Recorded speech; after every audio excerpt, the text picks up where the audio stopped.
जरा सोचिए, क्या ऐसा हो सकता है कि हमारे शरीर को ठीक करने की सबसे शक्तिशाली दवा हमारे अंदर ही हो, हमारे अपने दिमाग में?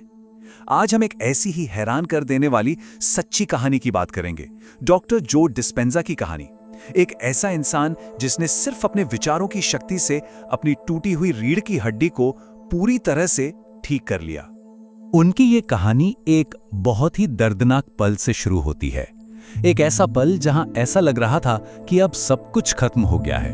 पर कई बार जिंदगी के सबसे मुश्किल पल ही किसी अविश्वसनीय खोज का दरवाजा खोलते हैं।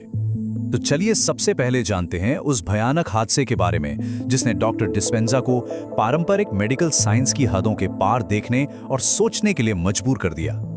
ये टाइमलाइन देखिए, ये दिखाती है कि कैसे एक जानलेवा चोट लगने के बाद वो सिर्फ 10.5 हफ्तों में पूरी तरह से ठीक हो गए। सुनने में ये किसी चमत्कार जैसा लगता है ना? तो सवाल ये है कि ये हुआ कैसे? चलिए अब इस पूरी प्रक्रिया को थोड़ा और गहराई से समझने की कोशिश करते हैं। ये कोई जादू नहीं था और ना ही ये रास्ता आसान था। खुद को ठीक करने के लिए उन्होंने एक बहुत ही मुश्किल मानसिक और भावनात्मक सफर तय किया। तो उन्होंने किया क्या? ये सिर्फ पॉजिटिव सोचना नहीं था, बल्कि ये एक बहुत ही अनुशासित प्रैक्टिस थी। वो हर दिन घंटों तक अपने मन में अपनी रीढ़ की हड्डी को फिर से जोड़ते थे, एक एक हड्डी को बिल्कुल परफेक्ट। और ये आसान नहीं था क्योंकि उनका दिमाग लगातार डर और शक से भरा हुआ था। लेकिन फिर लगभग 6 हफ्तों के बाद अचानक कुछ बदला। उन्हें महसूस हुआ कि उनके अंदर कुछ क्लिक हुआ है और शरीर ने उनके मन की सुनना शुरू कर दिया है।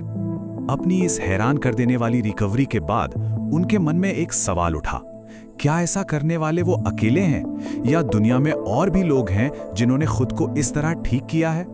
और इसी एक सवाल ने उन्हें एक बहुत बड़ी खोज की राह पर ला खड़ा किया।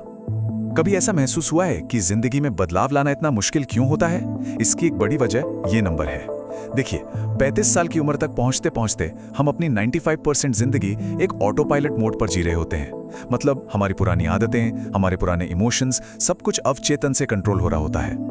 हजारों लोगों के केस स्टडी करने के बाद डॉक्टर डिस्पेंजा ने पाया कि जो लोग बिना किसी बाहरी मदद के खुद को ठीक कर लेते हैं, उनमें ये 4 बातें बिल्कुल कॉमन होती हैं। पहली, वो किसी उच्च शक्ति में विश्वास करते हैं। दूसरी, वो ये समझते हैं कि उनके विचार और तनाव उन्हें बीमार कर सकते हैं। तीसरी, वो खुद को बदलने के लिए पूरी तरह से तैयार होते हैं। और चौथी, वो ध्यान के जरिए समय और स्थान की सीमाओं को पार कर जाते हैं। अच्छा, ये सब सुनने में शायद थोड़ा आध्यात्मिक या रहस्यमय लगे, लेकिन सबसे हैरान करने वाली बात तो ये है कि अब मॉडर्न साइंस भी इन अनुभवों को समझने और समझाने लगा है। इसे समझने के लिए हमें एपिजेनेटिक्स को जानना होगा। ये विज्ञान की एक नई ब्रांच है जो कहती है कि हम अपने जीन्स के गुलाम नहीं हैं। हमारे विचार, हमारी भावनाएं और हमारा माहौल हमारे जीन्स को ऑन या ऑफ करने का सिग्नल दे सकते हैं।